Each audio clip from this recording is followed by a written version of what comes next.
Welcome. Now we are going to learn about advertising. What is an advertising?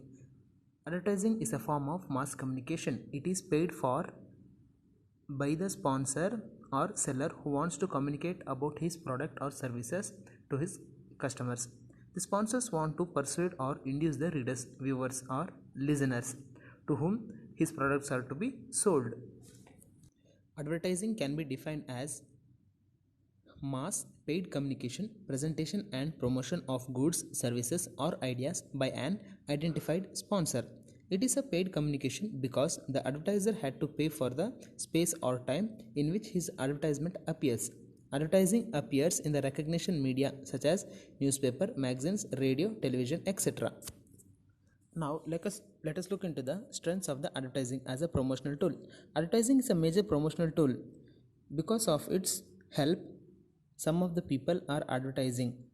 For example, it offers planned and controlled message. That means advertising can be shown as our wish, which is a pre-planned, and even it can be controlled. That means as our wish. Secondly, it can contact and influence numerous people simultaneously. Yes, advertising has the ability to reach maximum number of people. It has the ability to deliver message to audience with particular demographic and socio-economic features.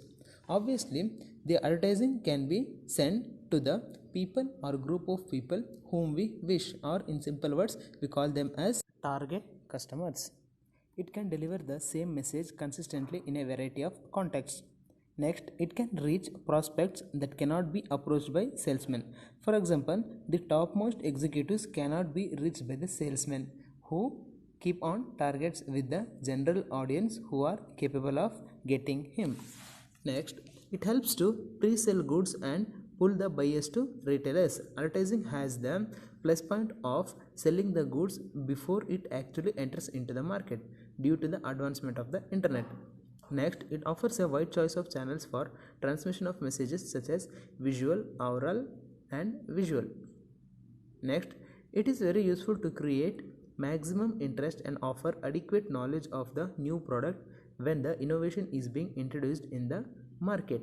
So, these are all the strengths of the advertising as a promotional tool. So, as everything has pros and cons, even advertising has its own advantages and disadvantages.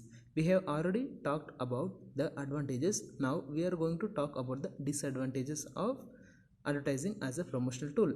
Firstly, it is much less effective than personal selling and sales promotion because a personal seller can clarify the doubts to the customers in front of them itself. Secondly, it is less flexible than personal communication. It cannot answer objections raised by the prospectus. Next, it is essentially one-way means of communication. Obviously, advertising cannot reply to the customer's queries. It is most efficient communication in aspect of lower cost persuasion prospect, but it is least effective as a tool of communication. That means it can't convince the majority of the targeted audience. Advertising media, example, newspaper, magazines carry more messages competing to secure attention of audience simultaneously. This creates noise in communication. As we all know, wherever a noise persists in communication, the matter will not be reached or the objective is not reached to the targeted customers. Speaking lastly, advertising many a time lacks credibility and trustworthiness. The advertisement cannot ensure the trustworthiness of a new products or products that are being emerged in the recent times. Now let us talk about the distinguishing features of advertising. See here, advertising is a unique means of non-personal or mass communication announcing the sale of goods or services. It can help to introduce a new product quickly. Obviously, advertisement can advertisement can reach to the large number of people within a short span of time. Secondly, the advertising is non-personal salesmanship performing similar functions like personal salesmanship. It is a silent but forceful salesmanship. It helps to pre-sell a product. Nextly, it is an openly sponsored sales message regarding any product or services. Therefore, this sponsor cannot be identified. Obviously, most of the advertisement what we come across in the recent times are able to reach us the message, but the actual owner of the advertisement is unable to be identified through the advertising. It is a paid communication paid by the sponsor or advertiser to the media owner, the seller of the advertising space. Advertising message can be addressed to numerous persons at a time. They may be readers, listeners, viewers, collectively called as audience of the advertisement. There are two vital differences between advertisement and salesmanship. Firstly, salesmanship is personal, involving direct personal face-to-face communication.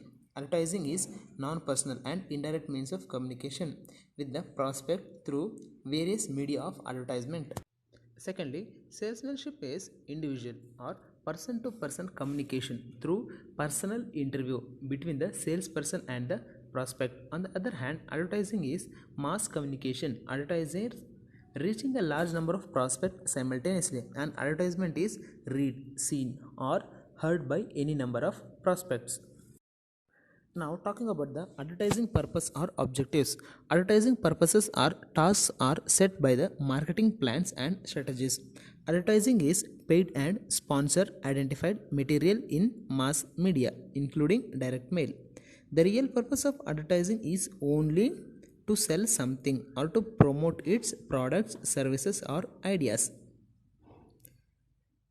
Most advertising attempts to stimulate sales to all consumers. It may be in the present, in the former, or in the future. So now let us look at some of the specific objectives of the advertising. Firstly, promotion of new product. Obviously, advertising insists in promoting its product. Secondly, support to the personal selling. So in this manner, two paths have been followed by the owner of the product, wherein he also involves the personal selling person, and to support this activity he indulges in advertising. Thirdly, brand patronage. Advertising. The repeated advertising creates a brand patronage through which the customer are emotionally connected with the brand name or a product. Nextly, immediate buying action. The advertisement must stimulate its customers or target audience to make them action in the buying process. Nextly, pre-sold goods. Advertisement creates an awareness about the availability of the product and its features and its benefits compared to its competitive products. Nextly, dealer support.